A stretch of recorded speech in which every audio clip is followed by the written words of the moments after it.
petit peu de retard. On attend, il y a Christian qui arrive. Il a un petit contretemps, il est là dans 1 minute. Ça va, vous allez bien? Oui? Le ventre bien rempli de ces fêtes? Une joie d'être là, une joie de pouvoir se retrouver dans la présence de Dieu. Une joie aussi, et c'est vraiment sincère, de voir nos deux églises aussi rassemblées. Alors il y a peu de monde, beaucoup sont en vacances. Vous avez le bonsoir et le bonjour du couple pastoral Patrick et Rebecca qui sont en vacances. Il y a John et Lolo qui servent donc sur l'église de Pertuis. Christian arrive, rassurez-vous, et moi je suis là. C'est pas encore les vacances, c'est bientôt.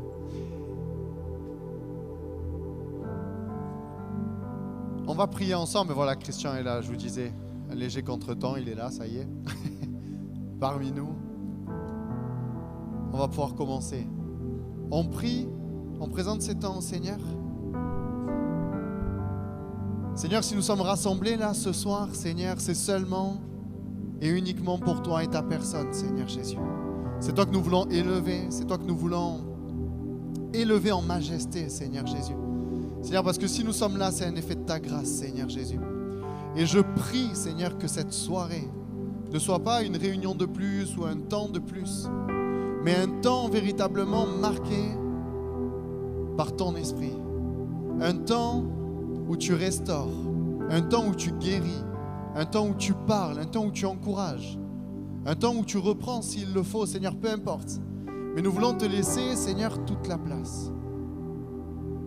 Et Seigneur, je te prie pour celui ou celle peut-être qui a l'esprit abattu, qui est fatigué de son quotidien, fatigué de ce qu'il traverse, de venir poser ta main et que le vent de ton esprit puisse venir souffler, afin que chacune des personnes qui sont là dans ce lieu ne ressortent pas comme elles sont rentrées, mais complètement changées et bouleversées par qui tu es, Seigneur Jésus. Si nous nous rassemblons, c'est parce que nous sommes convaincus que tu es vivant et que tu agis au milieu de nous. Et nous voulons te rendre gloire, Seigneur, et honneur. Dans le nom de Jésus, Seigneur. Amen. Amen. Simplement, partager une petite pensée avant de démarrer qui m'est venue en préparant la courbe et qui s'est confirmée pendant qu'on était en train de répéter. Le premier chant nous dit « Parce qu'il vit, je n'ai rien à craindre ». Et le Seigneur déposait dans mon cœur que certains vous êtes tenus par des terreurs, tenus par des craintes qui font que vous n'arrivez pas à totalement vous abandonner en Christ, à avancer simplement en Dieu.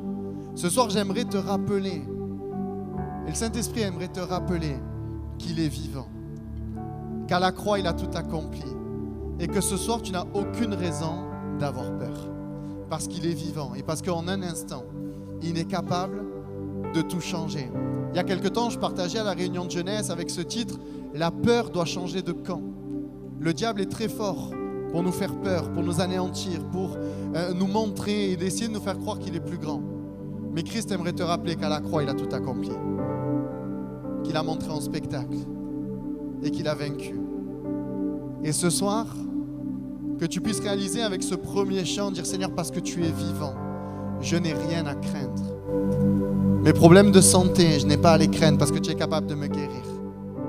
Mes problèmes financiers, je n'ai rien à craindre parce que tu es capable, Seigneur, de me donner ce dont j'ai besoin. Mes problèmes familiaux, je n'ai rien à craindre parce que je crois que tu es capable en un instant de tout régler. » J'avais pas vu le titre de Christian, La foi dans tous ses états, c'est ça, le titre de ton message? Et j'allais dire, je vous souhaite ce soir, comprenez le sens, une crise de foi à chacun. Pas à cause du chocolat, mais une crise de foi véritable, en sorte que ce soir, c'est sûr et certain, je ne sortirai pas de ce lieu comme je suis rentré, parce que je crois que c'est mon soir. Parce que je crois que c'est mon soir avec Dieu ce soir. Donc je vous souhaite à tous une crise de foi, pas au niveau du ventre, mais au niveau de votre cœur. Et dire Seigneur ce soir, je crois que tu es capable de tout. Amen.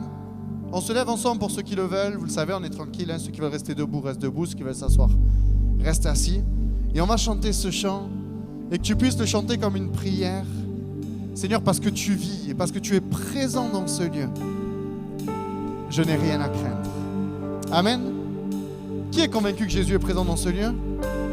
Ah ça va, il y a du monde quand même. Donc ce soir, on va le voir agir. Amen. Parce qu'il vit. Parce qu'il vit, je n'ai rien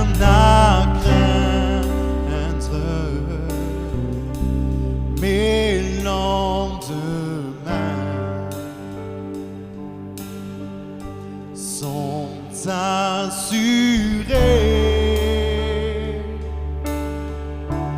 entre ses mains. Oh, il tient ma vie pour ce temps et l'éternité. Je sais qu'il vit. Est-ce que je peux vous entendre? Parce qu'il vit. Parce que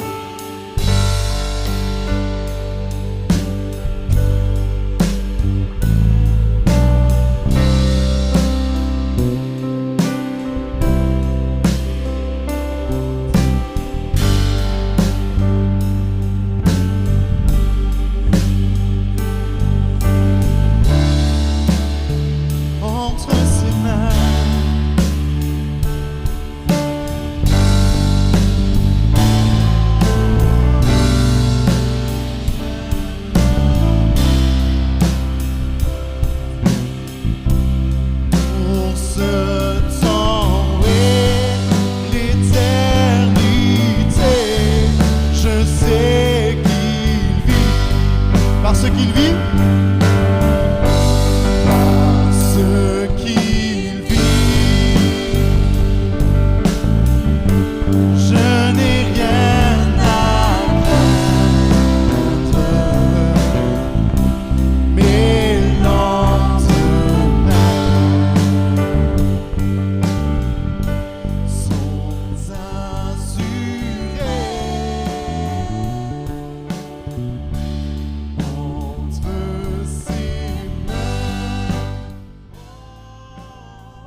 Jésus, Jésus, tu fais trembler les ténèbres. Jésus, Jésus, oh.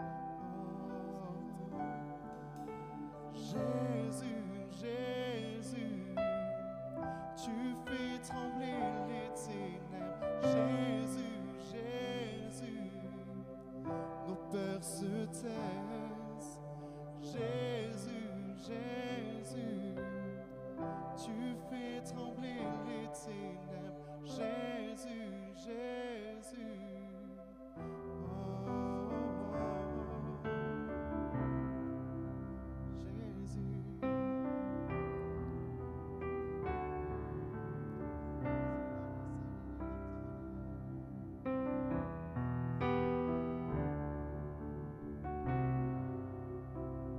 Seigneur, tu es vivant, Seigneur Jésus. Seigneur, c'est pour ça que nous pouvons te louer librement, Seigneur Jésus. C'est pour ça que nous pouvons, Seigneur, proclamer ton nom, Seigneur. Et dire, Seigneur Jésus, ce soir, malgré nos soucis, malgré nos tracas, malgré ce qui nous fait la guerre, nous voulons, Seigneur, te louer et t'adorer. Parce que nous voulons, Seigneur, t'élever en majesté, Seigneur Jésus. Et Seigneur mon Dieu, ce soir, que ton peuple, d'une seule voix, nous puissions te louer et t'adorer. Et te dire, Seigneur, majesté. Louer sa majesté. Seigneur, c'est à toi que nous voulons rendre honneur, louange et gloire. Parce que toi seul, Seigneur, est digne. Et je crois, Seigneur, que tu sièges au milieu des louanges de ton peuple, Seigneur Jésus. Alors ce soir, je crois, Seigneur, que dans ces temps de louange et d'adoration, que tu vas venir libérer, Seigneur Jésus. Et que tu vas œuvrer, Seigneur Jésus, dans les cœurs et dans les vies.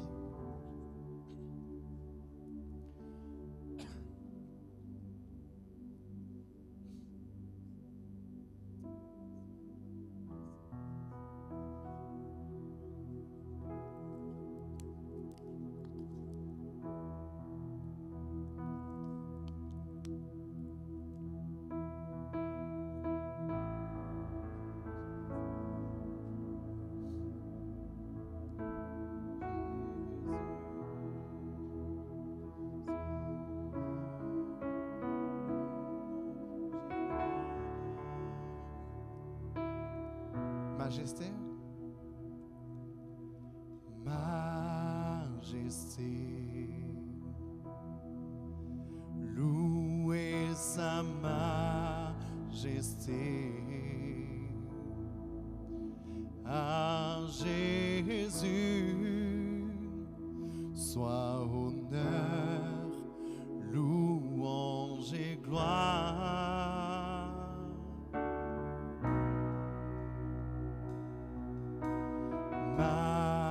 Majesté,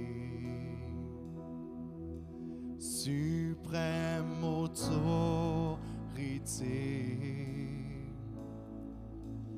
amour et paix coule d'en haut sur ces sujets. Majesté, majesté,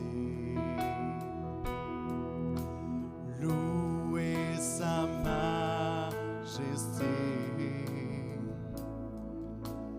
à Jésus, soit honneur, louange et gloire. Majesté,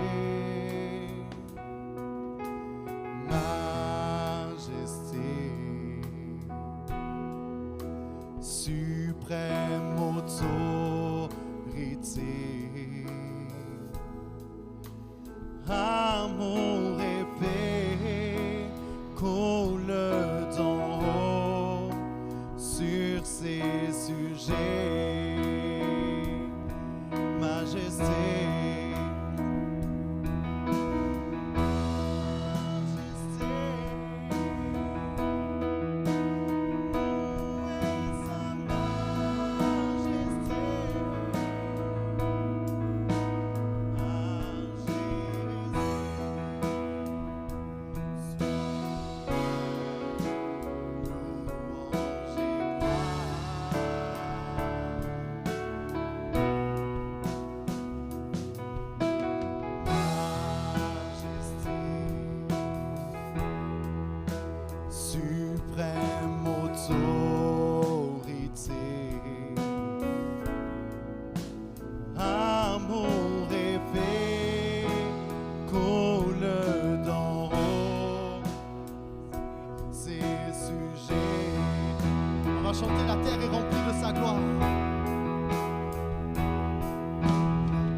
terre est remplie de sa gloire.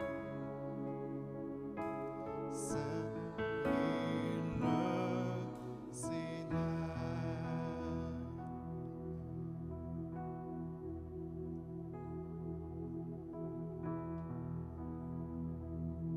Seigneur, malgré les imperfections ce soir, Seigneur Jésus, Seigneur, malgré les aléas du direct, Seigneur Jésus, je veux te louer et t'adorer, Seigneur Jésus. Seigneur, je veux te rendre la gloire qui t'est due, Seigneur Jésus. Seigneur, je veux te remercier, Seigneur Jésus, parce que ta présence, Seigneur, est celle qui bouleverse nos vies, Seigneur Jésus. Seigneur, tu es le Dieu capable, Seigneur, de tout changer, Seigneur mon Dieu. Et Seigneur, je veux te prier, Seigneur Jésus, pour ta parole, Seigneur Jésus, qui va être annoncée, Seigneur Jésus. Je te prie, Seigneur Jésus, de venir disposer nos cœurs, Seigneur Jésus,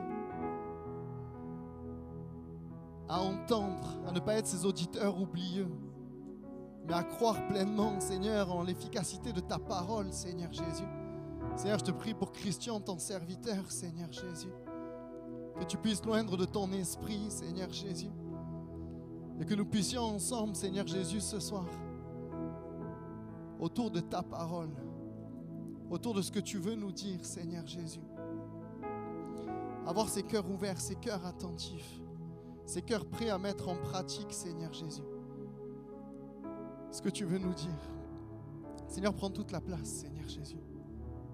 Prends la place qui te revient, Seigneur Jésus, dans cette soirée, Seigneur Jésus.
Amen, amen, alléluia. Alléluia, merci Seigneur, merci pour ces temps, merci pour ce moment, merci pour aussi la présence de chacun. Alors ce soir c'est un petit peu exceptionnel et nous sommes heureux de pouvoir vivre ensemble ce temps de culte entre l'église qu'on appelle du matin, nous, et puis l'église de l'après-midi. Bon, peut-être qu'il y a d'autres noms, mais en tout cas voilà. Je crois que c'est la première fois qu'on fait véritablement un culte en commun. On a fait d'autres choses ensemble, mais c'est vraiment la première fois qu'on a organisé cela, un peu poussé par les événements parce que le bâtiment n'est pas disponible, il faut le reconnaître. Mais en tout cas, c'est une joie pour nous d'être ici au milieu de nous et nous demandons au Saint-Esprit son onction sur ce temps, sur ce moment, pour parler à nos cœurs aussi, pour que nos cœurs soient ouverts à sa parole et que nous puissions, pourquoi pas, faire un pas ensemble ce soir, ensemble et puis chacun aussi pour soi, avec le Seigneur. Alors, j'avais préparé un magnifique PowerPoint, ce qui m'a mis en retard, et puis je ne peux même pas le mettre, donc je crois que le Seigneur veut qu'on soit conduit un petit peu différemment, c'est pas grave.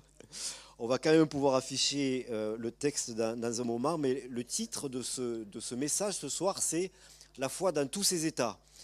Alors, quand on parle de la foi dans tous ses états, bien sûr, ça peut être extrêmement vaste quand on dit tout, mais ça va être un petit peu plus restreint que ça. On va prendre quelques points particuliers de la foi, à même de nous encourager dans un temps comme ceux que nous vivons aujourd'hui, dans cette fin de 2024.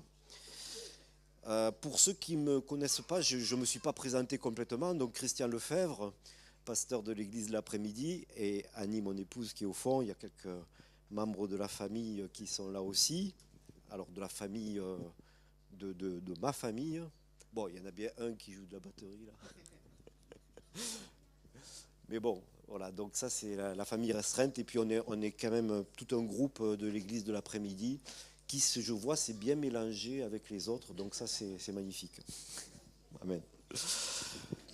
Alors, est-ce qu'on pourrait afficher le texte de 1 Thessaloniciens chapitre 1 ? Et on va lire l'ensemble du chapitre 1er. Ce qui est intéressant dans ce chapitre, et on va le voir, c'est qu'il y a des similitudes assez intéressantes avec ce que l'on peut vivre dans des temps qui sont un petit peu incertains, comme le nôtre aujourd'hui. Et je vais être amené à faire un petit parallèle entre ces temps de cette église qui est née il y a près de 2000 ans, avec la mission, le témoignage de l'apôtre Paul, et puis ce que nous vivons aujourd'hui, qui à certains égards peuvent se rapprocher de cela. Paul et Sylvain et Timothée à l'église des Thessaloniciens qui est en Dieu, le Père, et en Jésus-Christ le Seigneur, que la grâce et la paix vous soient données. Nous rendons continuellement grâce à Dieu pour vous tous, faisant mention de vous dans nos prières, nous rappelant sans cesse l'œuvre de votre foi, le travail de votre amour et la fermeté de votre espérance en notre Seigneur Jésus-Christ devant Dieu notre Père. Nous savons, frères bien-aimés de Dieu, que vous avez été élus, notre évangile ne nous ayant pas été prêché en parole seulement, mais avec puissance, avec l'Esprit Saint et avec une pleine persuasion, car vous n'ignorez pas que nous sommes montrés ainsi parmi vous à cause de vous. Et vous-même, vous avez été mes imitateurs et ceux du Seigneur, en recevant la parole au milieu de beaucoup de tribulations avec la joie du Saint-Esprit, en sorte que vous êtes devenus un modèle pour tous les croyants de la Macédoine et de l'Achaïe. Non seulement, en effet, la parole du Seigneur a retenti chez vous et dans la Macédoine et dans l'Achaïe, mais votre foi en Dieu s'est fait connaître en tout lieu, de telle manière que nous n'avons pas besoin d'en parler, car on raconte à notre sujet quel accès nous avons eu auprès de vous et comment vous vous êtes convertis à Dieu en abandonnant les idoles pour servir le Dieu vivant et vrai, et pour attendre des cieux son Fils qu'il a ressuscité des morts, Jésus qui nous délivre de la colère à venir. Amen. Jusque-là, notre lecture de la parole. Alors, on va juste prier. Seigneur notre Dieu, bénis cette parole au milieu de nous. Nous savons que nos mots sont faibles parfois, mais ton esprit est là, ton esprit est puissant, et ce que nous voulons voir, c'est toi. Nous voulons saisir et garder ce qui est bon, ce que tu as préparé pour nous, la meilleure part, Seigneur. Alors, sois béni, Seigneur, pour cette parole, et qu'elle soit puissante dans nos vies. Dans le nom de Jésus. Amen. Alors, il y a beaucoup d'incertitudes dans cette fin d'année 1924. que ce soit à travers les fluctuations économiques, les crises politiques, gouvernementales. On a quand même connu 3 premiers ministres dans ce pays cette année, ce qui est quand même assez exceptionnel. Moi, j'ai jamais vu ça encore. Et je ne suis pas le plus jeune d'entre nous. Hein, donc, mais bon. Donc il y a aussi la dette qui est là, qui est bien présente, qui peut être angoissante par certains côtés. On va parler aussi des changements climatiques. Il y a des évolutions, hein, et les jeunes sont très sensibles en particulier au changement climatique. Et c'est un sujet qui va revenir, bien sûr. Et puis encore les défis sanitaires. On a connu quand même une période qui était quand même très très difficile, il y a pas si longtemps que cela, pendant laquelle eh bien, on s'est retrouvés, on ne l'aurait pas cru de vivre ça un jour, mais on s'est retrouvés dans une distanciation sociale qui a fait quand même beaucoup de mal. Alors il y avait des côtés qui étaient plutôt bien, mais beaucoup de côtés qui étaient quand même beaucoup moins bien, en particulier pour la vie de l'Église et l'avancement de ce qui est de la foi. Bref, ce qui est sûr, c'est que les incertitudes que nous vivons peuvent créer un sentiment d'insécurité et de peur. Et on constate autour de nous, lorsqu'on discute, lorsqu'on écoute même les informations ou d'autres sources, eh bien que cette incertitude parfois peut provoquer de l'anxiété. Vu qu'on ne maîtrise pas ou on n'a pas la main sur l'avenir, eh bien cette peur peut se traduire de cette façon-là en termes d'anxiété qui nous pousse parfois à douter de nos repères ou de notre propre avenir. Et il est important, il me semble-t-il, pour l'Église de montrer au monde et même de rendre ce témoignage à Dieu lui-même que nous sommes des chrétiens remplis de foi qui vivent l'unité des enfants de Dieu par la puissance du Saint-Esprit. Il y a là un défi pour nous, je crois, chrétiens d'aujourd'hui et de ce lieu. Alors quand on va prendre un petit peu de hauteur au-dessus de Saint-Maximin, hein, on ne va pas voir forcément qu'il y a plusieurs églises. Dieu, je pense qu'il voit qu'il y a des chrétiens qui sont là et que le défi s'adresse à tous les enfants, à tous ces enfants, de pouvoir vivre ces temps dans une perspective de foi, d'assurance, de confiance en Dieu qui, lui, tient les choses entre ses mains. Malgré les turbulences du monde, il existe un plan entre les mains de Dieu. Dieu sait où il va, il sait ce qu'il laisse faire, il sait ce qui se passe. Et il y a des promesses qui sont là aujourd'hui, des promesses qui sont toujours présentes pour l'humanité.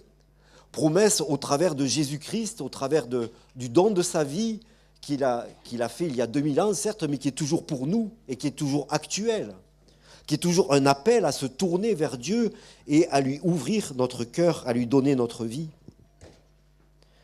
Cette espérance qui permet de trouver la paix, même lorsque la tempête ou les vagues sont agitées.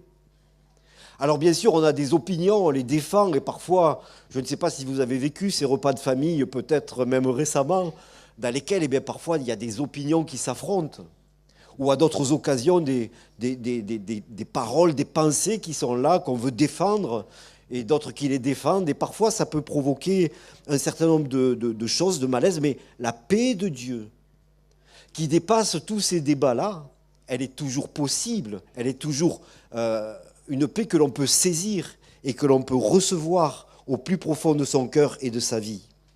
Alors j'aimerais vraiment nous encourager à l'unité spirituelle comme témoignage que la paix de Dieu est une paix qui est répandue aujourd'hui sur l'Église avec un grand E. Cette paix, nous sommes appelés à la vivre. Et en particulier, je crois que nous avons peut-être une opportunité ici, à Saint-Maximin, vu que nous partageons le même bâtiment pour nos cultes et nos activités, à vivre une dimension du témoignage chrétien, de l'unité des chrétiens dans notre témoignage, dans notre rayonnement autour de nous. Ensemble, nous pouvons nous soutenir, prier les uns pour les autres et partager nos fardeaux. C'est vrai à l'intérieur de nos communautés, mais c'est vrai, me semble-t-il, plus largement que cela. L'unité renforce notre résilience, notre capacité à répondre aux défis d'aujourd'hui avec amour et solidarité. Elle nous permet de témoigner de la puissance de l'Évangile en étant nous-mêmes des modèles de fraternité et d'entraide. Alors, chers amis, vivons une vraie réalité de notre salut, de frères et sœurs, enfants du même Père. Alors je voudrais juste retracer le contexte de la lettre que nous venons de lire. En fait, cette lettre, elle a été adressée par l'apôtre Paul, qui l'a écrite à partir de Corinthe, où il était. Il a adressé à l'église de Thessalonique. C'est une ville qui est au nord de la Grèce, à Macédoine. Et ça a été écrit par l'apôtre vers l'an 50-51 après Jésus-Christ. Et Paul a visité cette ville de Thessalonique lors de son deuxième voyage missionnaire. Et il y a passé environ 3 semaines. Il était dans la synagogue, il a enseigné. Et donc de là est né quelque chose de nouveau par la prédication de l'évangile de Jésus-Christ. Et il s'est formé cette petite communauté. Mais très rapidement, il y a eu une persécution qui a eu lieu parce que les autorités juives qui étaient là n'ont pas supporté ce qui se passait. Donc Paul et ses compagnons ont été rapidement... ils ont fui, en quelque sorte. Ils sont partis de là, ils sont partis ailleurs parce que véritablement leur vie était menacée. Alors cette lettre nous parle de choses particulières que je voudrais souligner. Alors je ne vais pas tout aborder, mais quelques points de la foi qui sont pertinents pour nous ici aujourd'hui. Elle nous parle de la foi et de la persévérance des premiers chrétiens face aux défis de leur époque. Mais elle nous donne ces enseignements qui sont importants pour nous aussi. Et il y en a quelques-uns que je voulais souligner. C'est à propos, le premier, de la persécution religieuse. Alors, on est moins concernés, nous, ici en France, que dans d'autres régions du monde, où véritablement la vie même de nos frères et sœurs sont parfois en danger. Mais les premiers chrétiens étaient souvent persécutés par les autorités romaines ou même les leaders juifs de l'époque. Et ils risquaient l'arrestation, la torture et même la mort pour leur foi. Et aujourd'hui, de nombreux chrétiens, on le sait, dans le monde, subissent la persécution en raison de leur foi. Cette intolérance religieuse se manifeste souvent sous forme de mise à l'écart, de discrimination, de ne pas avoir accès à certaines professions ou autres. Mais il y a aussi des violences, il y a aussi des interdictions, il y a aussi de l'opposition féroce, hein, il faut le savoir et on le sait. Et voilà pourquoi nous devons aussi prier pour eux. Mais en tout cas, le contexte de l'époque est aussi un contexte de notre monde. Aujourd'hui, où nous avons accès à beaucoup d'informations, on peut raisonner aussi de cette façon-là. Et nous ne sommes pas nous-mêmes à l'abri de devoir faire face à certaines persécutions, même dans notre pays. Bon, pas au point d'autres personnes. Le deuxième point, c'est l'isolement et le rejet social. Ça, par contre, on peut le rencontrer comme eux l'ont rencontré, puisque les premiers nouveaux convertis étaient souvent rejetés par leur famille.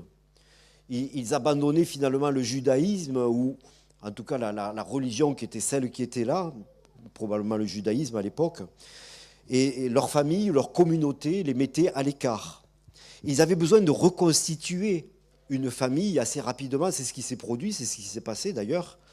Donc au début, les apôtres, ils prêchaient dans les synagogues, et assez rapidement, ils ont prêché ailleurs, puisqu'ils ont dû s'écarter finalement de cette trame un peu traditionnelle de la religion judaïque. Mais on voit qu'ils ont dû reformer une communauté. Et aujourd'hui, il y a aussi ce besoin.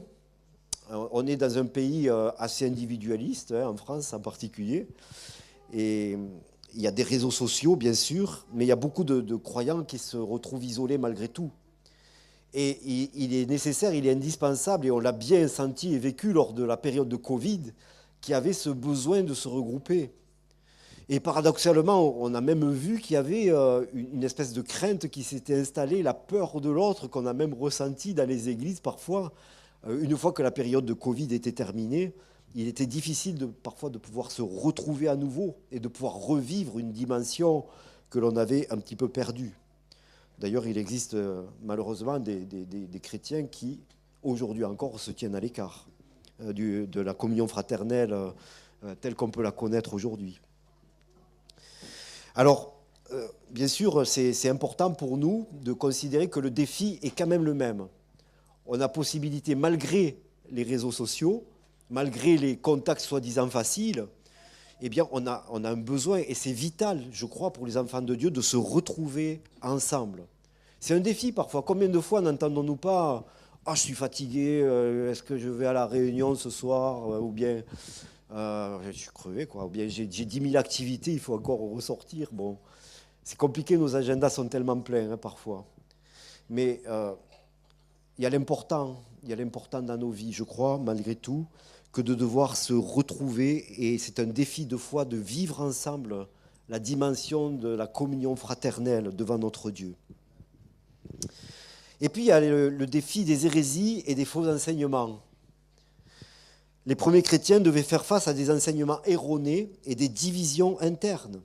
Et Paul et les apôtres, d'ailleurs, écrivent souvent dans leurs lettres aux églises de faire attention aux faux docteurs, aux faux courants de pensée, aux fausses doctrines qui sont là. Il faut savoir que la parole n'était pas encore écrite, le Nouveau Testament. C'est venu justement au travers de lettres, d'enseignements qui ont permis de rectifier ou de donner des bases doctrinales importantes. Et le défi pour nous, c'est aussi de connaître ces bases doctrinales. C'est aussi d'acquérir ce qui fait de nous des disciples de Jésus-Christ. C'est aussi de grandir dans ce domaine-là. Parce qu'on entend toutes sortes de choses à droite, à gauche, et c'est très facile d'être pris dans un courant de pensée qui est là, qui passe sur Internet, YouTube ou d'autres réseaux sociaux, et finalement d'adhérer à certaines choses qui peuvent s'écarter, malheureusement parfois, et cela s'est avéré, hein, de la doctrine de la parole de Dieu. Donc à cette ère de tout numérique, où tout un tas de théories, même de complots de toutes sortes existent, nous avons besoin de revenir à la parole, à la base de la parole. Et cela nécessite un effort de notre part, un effort de notre foi aussi. Ce n'est pas facile d'apprendre, ce n'est pas facile de rester ferme dans la parole. Mais c'est ce à quoi nous sommes appelés. Et merci Seigneur pour tous les serviteurs de Dieu, pour toutes les servantes du Seigneur, pour tous ces lieux, ces endroits, ces portes qui sont ouvertes, aussi dans les maisons, dans lesquelles nous pouvons prendre du temps ensemble pour grandir dans le Seigneur. Et puis il y a le défi de la croissance spirituelle qui était là pour ces premières églises, comme l'église des Thessaloniciens. Mais ils devaient se soutenir mutuellement pour grandir dans la foi. Ils ne pouvaient pas compter trop sur les choses extérieures, même sur des structures comme celles que nous avons aujourd'hui. Et c'était vraiment un défi pour eux. C'était oral au départ, puis petit à petit, il y a eu les lettres et puis le canon biblique avec le Nouveau Testament qui s'est formé. Et nous avons cet avantage d'avoir la parole aujourd'hui. Mais face aux distractions technologiques que nous avons aujourd'hui, au rythme de vie effréné que nous connaissons, eh bien nous devons disposer nos cœurs à grandir, à chercher, à creuser dans la parole, à creuser avec les frères et sœurs aussi. Cela me paraît tout à fait important de le faire. Il me semble que là, il y a une des clés qui est l'encouragement mutuel. L'encouragement mutuel qui est partout présent dans les premières communautés chrétiennes et qui a permis, malgré la persécution, malgré les défis nombreux qui étaient là, à cette Église de s'implanter, de croître rapidement et finalement de rayonner tout autour. C'était des chrétiens de la même nature que nous.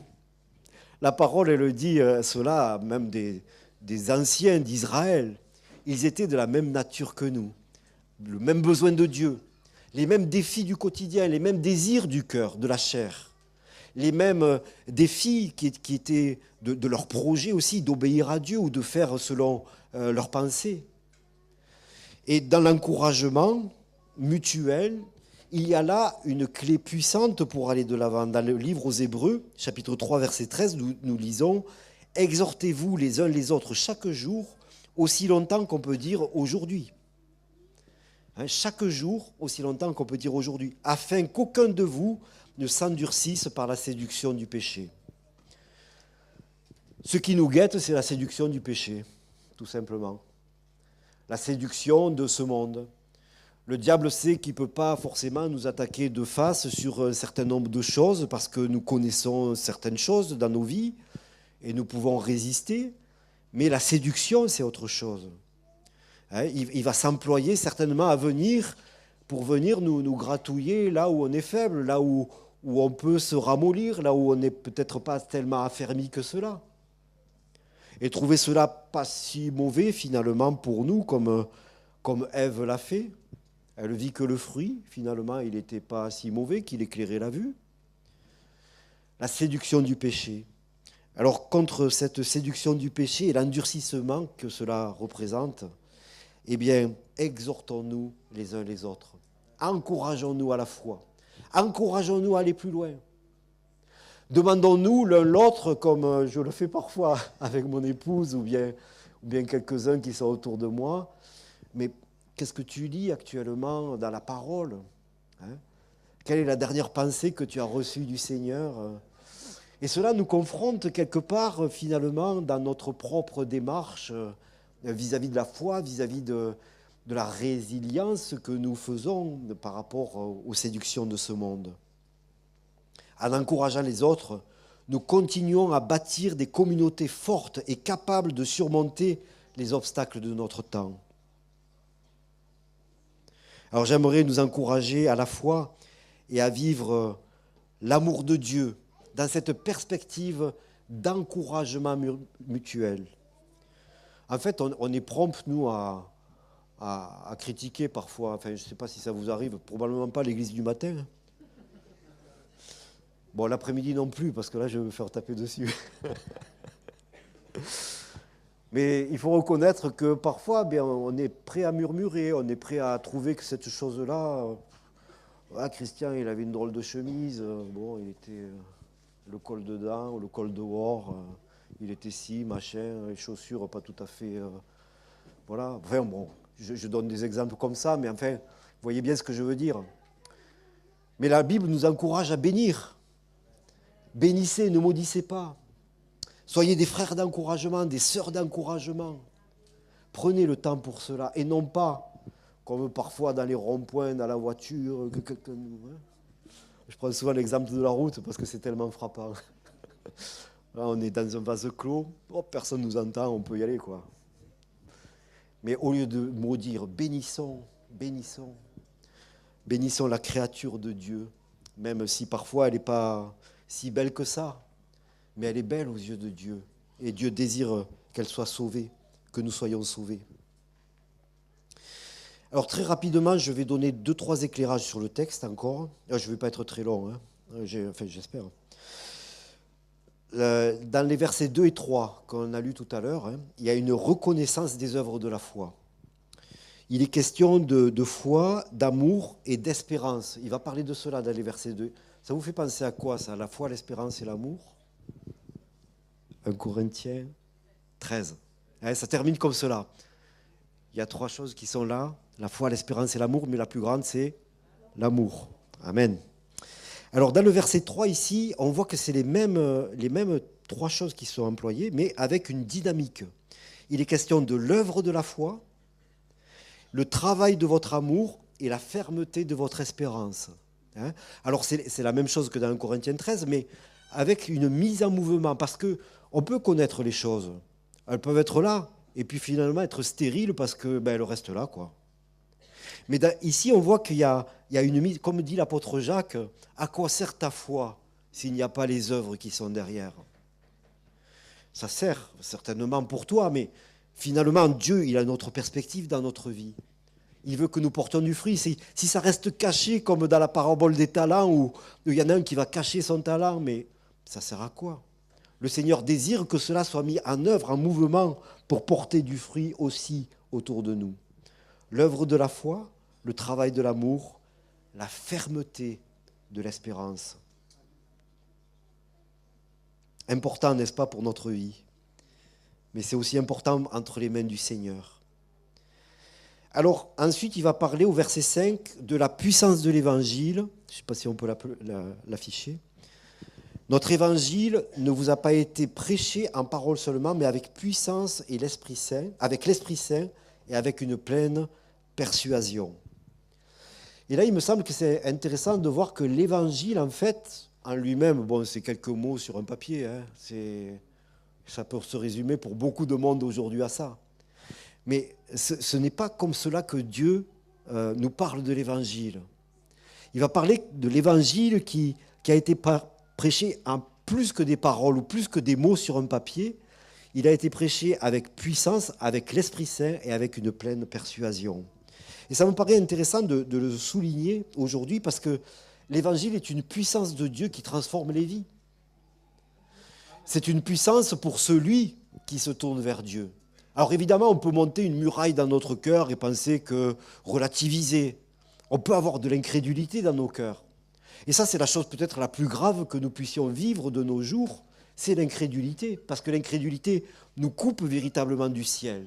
Elle nous coupe de la relation avec Dieu. Mais si nous mettons foi dans la parole de Dieu, eh bien cette parole de Dieu devient puissante. L'évangile devient puissance de vie. Si nous croyons en ce que Dieu dit, alors ça va changer les choses dans notre vie. Mais si nous mettons un doute toujours et encore et au cours des années, nous finissons par endurcir notre cœur, à avoir un mur, une forteresse qui est là, qui se dresse et qui nous empêche finalement de saisir.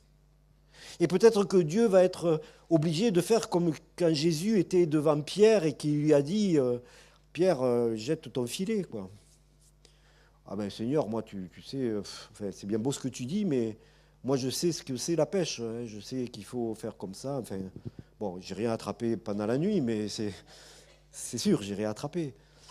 Mais quelle démarche de foi il a fallu à Pierre pour accepter de jeter son filet. C'est incroyable, moi je ne sais pas si je l'aurais fait. Moi je sais ce que je fais dans la vie, enfin en tout cas j'ai l'expérience, je sais qu'il faut faire comme ça, mais il me dit de faire quelque chose qui est bizarre. Est-ce que je vais croire Dieu et jeter mon filet? Ou est-ce que je vais laisser cette forteresse de mon savoir, de mes pensées bien conçues, de mes arguments, m'empêcher d'accéder à la grâce du Seigneur qui veut vraiment toucher mon cœur parce qu'il m'aime. Il m'aime et son désir c'est de voir tomber cette forteresse de l'incrédulité. Et je crois qu'il y a une chose importante ici qui est dite, l'évangile ne va être puissant dans ta vie que si tu acceptes que la parole de Christ, même si elle ne correspond pas exactement à tout ce que tu penses, eh bien que cette parole est la vérité et qu'elle est seule capable de changer ta vie, de créer quelque chose, une réconciliation avec Dieu, de pardonner tout ce qui dans ta vie est et que tu ne comprends plus parce que tu n'arrives pas à aller de l'avant en réalité.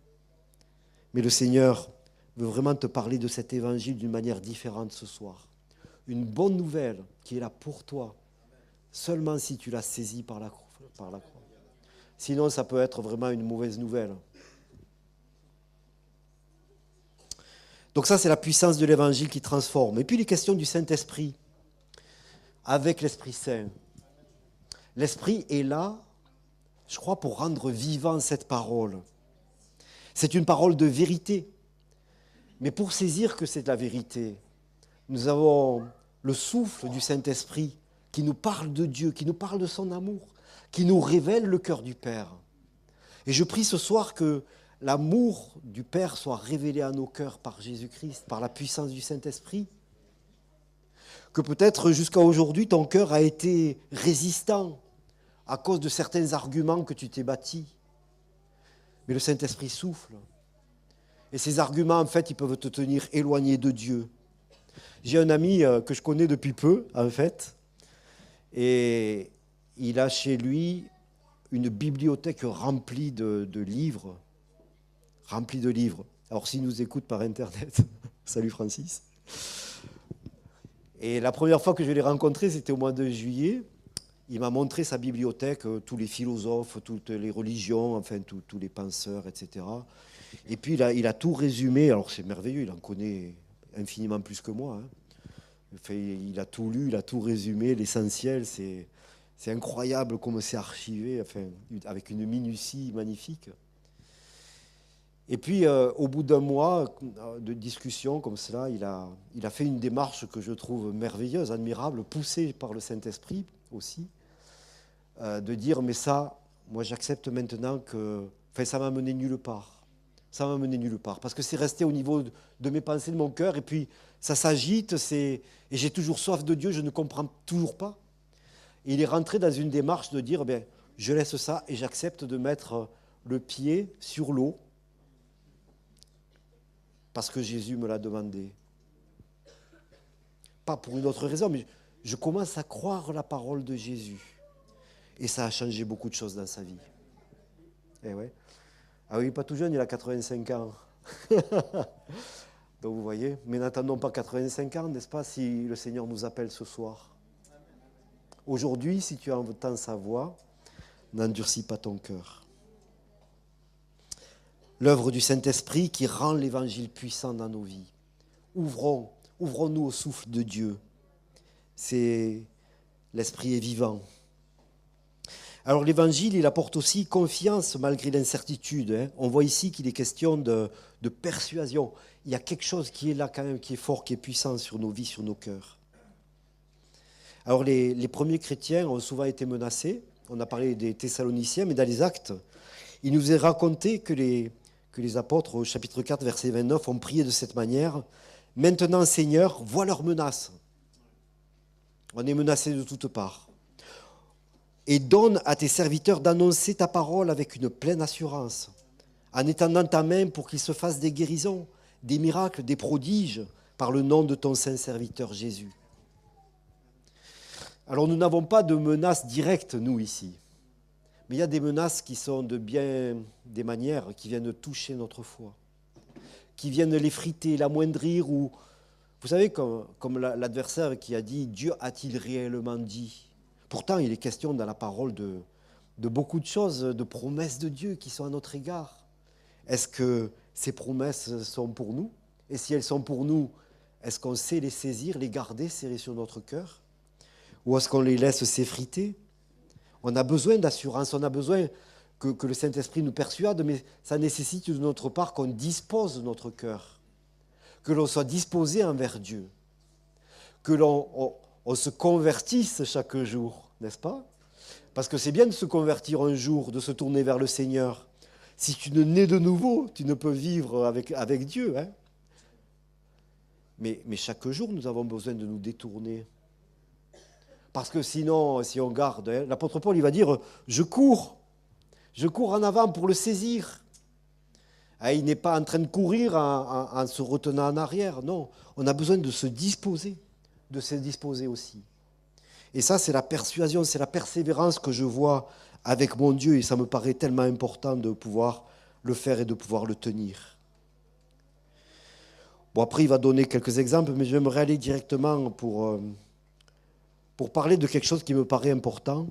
C'est dans les versets 9 et 10, les deux derniers versets que nous avons lus dans ce passage. Et le premier d'ici, c'est vous vous êtes convertis à Dieu en abandonnant les idoles pour servir le Dieu vivant et vrai. Abandonner, renoncer aux idoles. Il s'agit d'une transformation, de quelque chose de radical dans notre vie. Un petit peu comme dans le mariage. Hein. Quand j'ai dit oui à ma femme, j'ai dit non à toutes les autres. Et oui, c'est radical. Hein. Peut-être qu'on l'oublie parfois, mais il y a je fais une parenthèse, mais il y a cette conversion mentale dont on a besoin. Et pas simplement les hommes. Hein. Les hommes ont besoin de conversion mentale à ce sujet. Mais les femmes aussi. On a besoin de vraiment être des monogames mentaux. Je fais juste une parenthèse. Ce monde est fait de séduction et elle est partout, y compris dans le domaine sexuel, du couple, de la famille, etc. Et la monogamie mentale, c'est quelque chose de magnifique que le Seigneur a créé. Et je crois qu'il faut vraiment qu'on soit disposé, encore une fois, toujours, hein, en se détournant. Bon, moi, je reviens aux idoles. Et les idoles, c'est la même chose. Dieu est un Dieu jaloux. Il ne partage sa gloire avec aucun autre. Et nous nous sommes convertis à Dieu en abandonnant les idoles pour servir le Dieu vivant et vrai. Et si c'était vrai pour les Thessaloniciens, il faut que ça soit vrai pour nous aussi, frères et sœurs. Il faut que ça soit vrai pour nous. Alors quand je pense idole, on imagine des statues ou des représentations, mais il y a beaucoup d'idoles insidieuses qui guettent nos vies. Alors la question c'est quelle est l'idole de mon cœur, de ton cœur? Ou quelles sont les idoles dans ta vie qui pourraient subsister et qui prennent la place de Dieu, ou une place trop importante? Il me semble que renoncer à ces idoles est crucial pour plaire à Dieu, pour avoir la capacité de marcher et de vivre selon lui. Alors on arrive un petit peu à la fin de l'année, c'est souvent la fin des bilans. Ça fait un peu pompeux de dire ça. Bon, ça précède les bonnes résolutions.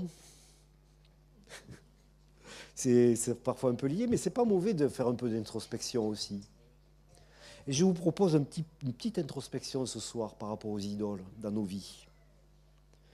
Parce qu'il me paraît important, à cause de la gloire de Dieu, de renoncer. La Bible regorge d'appels à avoir un cœur entier et non partagé. Alors tu te dis peut-être, moi je n'ai pas d'idole chez moi, mais réfléchis bien et sonde ton cœur sur ce qui est important dans ta vie, pourquoi tu consacres du temps, tu consacres de l'argent. Dieu nous appelle à avoir des cœurs disposés à le choisir chaque jour, à nous orienter chaque jour. C'est tellement important.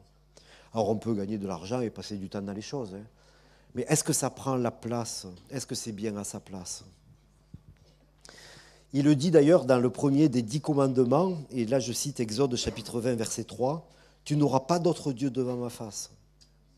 Tu ne te feras point d'image taillée, ni de représentation quelconque des choses qui sont en haut dans les cieux, ou qui sont en bas sur la terre, ou qui sont dans les eaux plus bas que la terre. Tu ne te prosterneras point devant elles, tu ne les serviras point. » On peut servir diverses choses dans nos vies, mais prenons garde, car les idoles de ce siècle sont des pièges pour notre foi, pour notre intégrité, que ce soit le corps, l'âme ou l'esprit. Dans 2 Pierre chapitre 2 verset 19, il est dit que chacun est esclave de ce qui a triomphé de lui.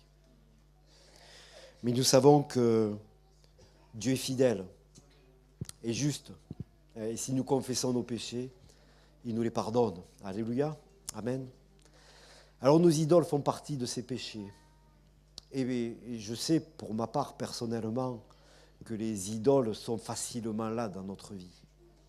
Et c'est bon, je crois, régulièrement, comme cette fin d'année, de nous poser cette question-là. C'est tout à fait juste devant Dieu. Est-ce que Dieu est le seul Dieu que je sers? Et puis l'autre point qui est juste dans le verset d'après, et je terminerai avec celui-là, c'est l'attente active de Christ. Nous sommes dans cette attente. Il le dit déjà aux Thessaloniciens, hein, gardez-vous des idoles, mais nous attendons des cieux son Fils qu'il a ressuscité des morts, Jésus, qui nous délivre de la colère à venir. Vivre dans l'attente de Christ. On peut vivre pour diverses choses sur cette terre, des choses qui sont importantes pour nous, des choses dont on ne pourrait pas se passer parfois. Mais ici, il est question d'attendre le retour du Fils, de celui qui est mort pour nous, de celui qui a donné, qui a tout donné, de Dieu lui-même qui s'est donné pour nous. Vivre dans l'attente signifie vivre chaque jour avec cette espérance qu'il va venir, dans cette perspective-là aussi. Ça change beaucoup de choses sur notre terre. Certains se créent un patrimoine, il faut voir le truc, quoi. À quoi ça nous sert d'avoir 10 millions à la banque? Moi, ça ne me servira à rien. Hein. Ça me sert si je l'utilise, mais si c'est à la banque, ça ne sert à rien. Donc réfléchissons un petit peu aussi à cela, quoi. L'attente active se traduit par pratiquer la justice.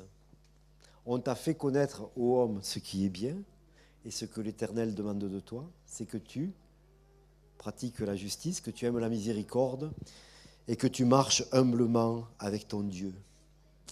3 choses qui étaient déjà dans l'Ancien Testament, mais qui sont tellement importantes dans ma vie.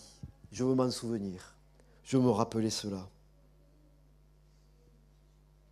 Alors, en conclusion, me semble-t-il, aujourd'hui, j'avais envie de dire encore un mot sur l'unité.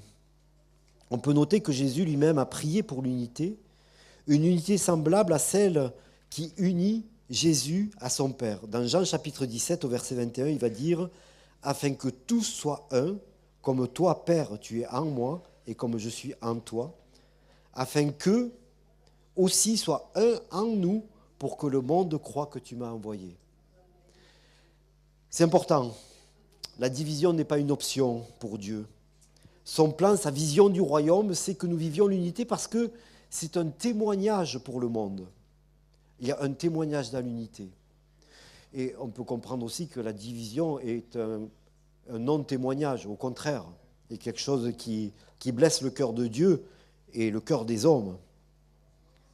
Alors des moments comme celui-ci me semblent importants aussi de ce point de vue-là, et je crois que c'est une lumière importante que l'on montre aussi au monde qui nous entoure, devant les anges, devant les puissances de ce monde. Nous montrons quelque chose qui est important, me semble-t-il, et qui nous dépasse et qui appartient à Dieu. Ces moments fortifient, nous font grandir, comme ça a été le cas pour les chrétiens de Thessalonique. Alors, probablement qu'au début, là, ils n'avaient pas eu l'occasion encore de faire diverses communautés. C'était les chrétiens de Thessalonique qui étaient là, mais ne sommes-nous pas les chrétiens de Saint-Maximin, finalement? Et je crois que c'est important de le réaliser et de le vivre. Nous devons être intentionnels dans l'amour. C'est important. Dans le pardon, dans la vision partagée du royaume de Dieu. Être intentionnel. Alors c'est vrai que dans chacune de nos églises et dans nos réunions, nous le sommes, nous le vivons, mais nous pouvons élargir aussi cela, je crois, en nous aimant véritablement, en ayant à cœur cette vision qu'a le Seigneur aussi des hommes et des femmes de ce pays, de cette région, de Saint-Maximin. Et je crois que nous l'avons, mais nous pouvons continuer, grandir dans cette vision-là. Et puis, parce que nous aimons cette belle région de Provence aussi, et nous avons à cœur que l'amour de Dieu soit répandu dans les vies, dans les cœurs. Il y a des barrières, il y a des résistances, mais notre Dieu est plus grand que cela. Et il y a ce témoignage, me semble-t-il, qui est tellement important et qui fait que le témoignage de son amour touche le cœur de celles et ceux qui nous entourent. Alors veillons à nos paroles, à nos prières, à l'encouragement de la foi, à combattre le bon combat, à bénir et à honorer Dieu au travers des frères et des sœurs. Soyons des témoins vivants de l'Évangile, annonçons-le, proclamons-le. Nous avons les uns et les autres diverses occasions de le faire, mais nous pouvons prier pour que cet Évangile porte, qu'il soit puissant. Quelle joie de savoir qu'il y a des baptêmes. Souvent dans notre Église, dans votre Église, c'est magnifique de voir cela, l'œuvre de Dieu qui est là. Annonçons, proclamons, mettons en pratique la parole et grandissons dans la connaissance de Dieu et dans la vie de disciples de Christ. Je voudrais juste citer encore ce texte de 1 Corinthiens, chapitre 1, verset 5. « En lui, vous avez été comblés de toutes les richesses qui concernent la parole et la connaissance. » Alors, on connaît l'église de Corinthe, qui n'était pas un exemple sur tous les domaines, mais pourtant ils sont comblés. Et on peut se dire comblés aussi. Nous avons toutes ces choses-là en Dieu. Nous les avons par le Saint-Esprit. Toutes les richesses qui concernent la parole et la connaissance. Le témoignage de Christ ayant été solidement établi parmi vous. De sorte qu'il ne vous manque aucun don dans l'attente que vous êtes de la manifestation de notre Seigneur Jésus-Christ. Il vous affermira lui aussi jusqu'à la fin pour que vous soyez irréprochables au jour de notre Seigneur Jésus-Christ. Dieu est fidèle, lui qui vous a appelé à la communion de son Fils, Jésus-Christ, notre Seigneur. Et notre prière, c'est qu'il nous conduise à vraiment nous encourager mutuellement à la foi, à briller comme des flambeaux dans le monde qui portent la parole de vie, à ne pas tolérer les idoles dans nos vies, à vraiment faire la place au Seigneur chaque jour, nous détournant pour aller de l'avant et à nous encourager les uns et les autres à cette posture. Amen. Alors j'aimerais nous inviter peut-être, si vous le voulez bien, à nous lever. Ceux qui peuvent. Je pose mon micro, mais ceux qui peuvent se lever, je vous invite à le faire. Et puis nous allons prier ensemble. Et j'aimerais peut-être juste quelques instants que nous gardions le silence devant Dieu. Il y a des paroles qui ont résonné. Ce ne sont que des paroles. Mais on a vu que le Saint-Esprit était puissant pour que ces paroles puissent toucher nos cœurs et nos vies. Alors, laissons ces paroles avoir un écho dans nos cœurs maintenant. J'aimerais nous inviter à, pendant quelques instants, ne pas prier, mais juste garder le silence devant Dieu et nous adresser à notre Père Céleste. Nous prierons ensuite. Il peut y avoir une musique, mais adressons-nous à notre Dieu.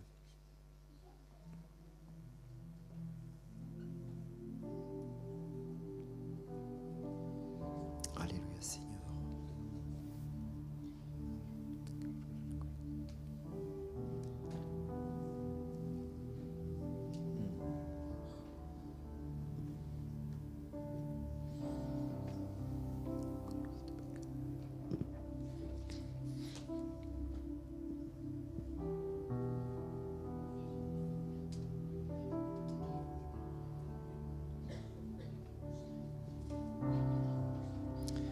Seigneur notre Dieu, nous voici devant toi.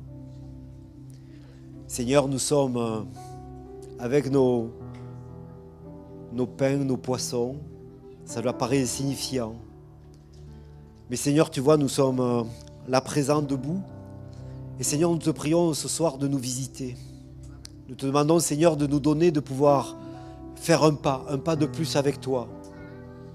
Seigneur, nous te prions de nous aider à renoncer, Seigneur, pour ouvrir nos cœurs et nous laisser remplir de toi, en particulier de la foi qui consiste à faire confiance dans tes promesses, dans ta parole. Je te demande pour moi, Seigneur, je te demande pour chacun de nous, Seigneur, que nous puissions nous détourner de ce qui est important, Seigneur, pour satisfaire notre chair, pour accueillir encore à nouveau pleinement ta présence dans nos vies, Seigneur. Seigneur, s'il y a des forteresses au milieu de nous, bien qu'elles soient abattues maintenant par la puissance du Saint-Esprit. S'il y a de l'incrédulité, Seigneur, eh bien que tu puisses révéler la foi avec puissance, Seigneur. Seigneur, s'il y a des choses qui sont installées dans nos vies depuis longtemps, eh bien, Seigneur, nous te demandons que ces choses-là maintenant puissent être mises à terre. Et que, Seigneur, la douceur de ton amour, de ton Saint-Esprit, puisse vraiment prendre place dans un acte de confiance. Seigneur notre Dieu, les défis des Thessaloniciens étaient grands, les nôtres aussi. Mais tu es puissant, Seigneur, et nous voulons saisir ta main et nous laisser conduire dans ce chemin que tu ouvres pour nous maintenant. Seigneur, bénis cette ville, bénis cette région, donne-nous de briller comme des flambeaux, de briller, Seigneur, de ton amour. Donne-nous de pouvoir nous encourager mutuellement à tenir ferme et à proclamer l'amour de Jésus-Christ.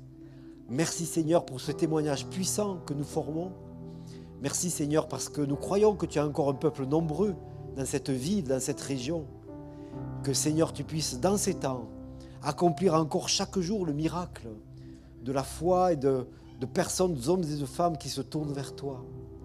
Oh, nous voulons te bénir et t'honorer par nos vies dans le nom de Jésus. Amen. Amen.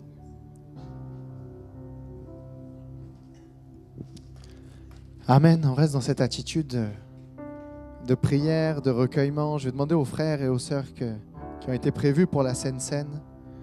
Et je crois que Christian, dans l'excellent message qu'il nous a apporté, a très bien lui-même finalement introduit la Sainte Seine parce qu'il parlait d'unité. La Bible nous rappelle ce texte dans Actes 2, 46. Ils étaient chaque jour tous ensemble assis au temple et ils rompaient le pain dans les maisons et prenaient leur nourriture avec joie et simplicité de cœur, louant Dieu et trouvant grâce auprès de tout le peuple. Et le Seigneur ajoutait chaque jour à l'Église ceux qui étaient sauvés. L'unité, Seigneur, combien c'est notre prière alors que nous allons prendre le pain et le vin, que nous puissions avec simplicité de cœur et avec joie prendre ce repas, Seigneur. Christian parlait d'introspection et la Bible le dit. Combien nous devons prendre la Sainte Seine avec sérieux. 1 Corinthiens 11, 28, 29, que chacun donc s'éprouve soi-même et qu'ainsi ils mangent du pain et boivent de la coupe, car celui qui mange et boit sans discerner le corps du Seigneur mange et boit un jugement contre lui-même. Que ces temps d'introspection aussi de Sainte Seine soient pris au sérieux, Seigneur Jésus. C'est vrai, nous sommes dans ces temps de bilan de fin d'année, mais quand même je veux faire un bilan véritable devant toi, Seigneur. Et il le disait aussi, d'être dans une attente active. 1 Corinthiens 11, 26, juste avant. Car toutes les fois que vous mangez ce pain et que vous buvez cette coupe, vous annoncez la mort du Seigneur jusqu'à ce qu'il vienne. Seigneur, combien je veux me souvenir que ce pain et ce vin que je vais prendre maintenant me rappellent le prix que tu as payé à la croix pour moi. Seigneur, je veux te prier pour ce pain, pour ce vin, pour ces moments qui sont là, pour ces points qui ont été évoqués dans cette prédication. Et comme il le disait, que l'œuvre du Saint-Esprit continue maintenant et que nous puissions les prendre avec simplicité de cœur. C'est vrai, nous sommes deux églises, l'église du matin, l'église de l'après-midi, peut-être avec une manière de faire différente, mais qu'il y ait dans ces moments-là une simplicité de cœur. Que celui qui veut louer Dieu à haute voix le loue à haute voix. Que celui qui veut rester silencieux et en introspection le fasse. Qu'il y ait une simplicité de cœur entre nous, mais que nous puissions ensemble d'un même cœur se souvenir avec sérieux et respect de ce que nous sommes en train de faire. Nous nous souvenons de Christ mort à la croix pour nous, pour le pardon de nos péchés. Je prie, Seigneur, qu'il y ait maintenant cette simplicité de cœur. Mettons de côté aussi, comme il a pu le dire, peut-être notre manière de faire ou de penser. Seigneur, je vais être simple devant toi ce soir et juste me dire, je suis avec mes frères et mes sœurs. Et je prends ce repas avec simplicité de cœur et avec sérieux et en examinant mon cœur. Seigneur, je te prie maintenant pour chacun de nous. Je te prie pour ce pain, je te prie pour ce vin. Viens le bénir. Viens nous bénir. Et que tu puisses être celui qui est à l'œuvre, Seigneur, maintenant dans ces temps. Pour la gloire de ton nom, Seigneur Jésus. Amen.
Seigneur, merci pour ta parole. Seigneur, merci pour ces temps passés dans ta présence, Seigneur.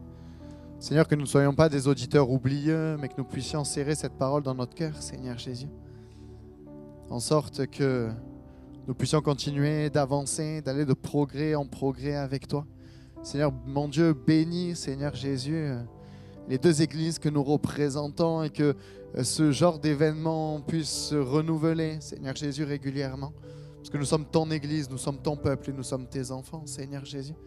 Et Seigneur, nous voulons te rendre gloire et honneur parce que toi seul en es digne, Seigneur Jésus. Seigneur, que tu puisses dans ces moments de fête, de fin d'année, que nous ne soyons pas sur des temps focalisés seulement sur nous-mêmes, mais au contraire, que nous puissions te remettre cette fin d'année et te remettre ce début d'année, Seigneur, entre tes mains. Sois élevé, sois glorifié, Seigneur Jésus, au siècle des siècles. Amen. Amen. Merci Seigneur, merci Christian pour cette parole. Deux petites annonces pour nous, une annonce en commun. Pour les offrandes, du coup, on n'a pas fait passer de boîte pour pas qu'il y ait qu'on s'en perde au niveau des boîtes. Donc Christian a une boîte à côté de lui, ici. Donc voilà, pour l'église de Christian. Et pour nous, vous avez la boîte aux lettres blanche. Donc comme ça, voilà, ceux qui veulent apporter leurs offrandes à la fin en sortant, soit au niveau de Christian, soit voilà, pour l'église de Christian ici. Qui va mettre au fond, voilà, qui va mettre à côté. Donc il y aura pour l'église de Christian là-bas. Et pour nous, c'est au niveau de la boîte aux lettres blanche. Donc les deux seront au fond. Voilà. Et une autre annonce, nous, il n'y en a qu'une pour notre église. Après, je laisse la place à Christian. Donc vous le savez, mardi, donc on se retrouve pour ceux qui sont inscrits pour notre jour de l'an. Donc pas de réunion mardi et on se retrouve du coup dimanche 5. Il y aura la jeunesse le 3. Donc voilà, pour la jeunesse, on se retrouve vendredi prochain le 3. Moi, je ne serai pas là, je serai en vacances, mais il y aura quelque chose. Et sinon, on se retrouve le dimanche 5. Ok, je te laisse la place, Christian. Alors, je vais rester en bas. Juste une petite rectification, si tu permets. Non, c'est pas l'église de Christian. Hein. C'est l'église de Jésus-Christ. Amen.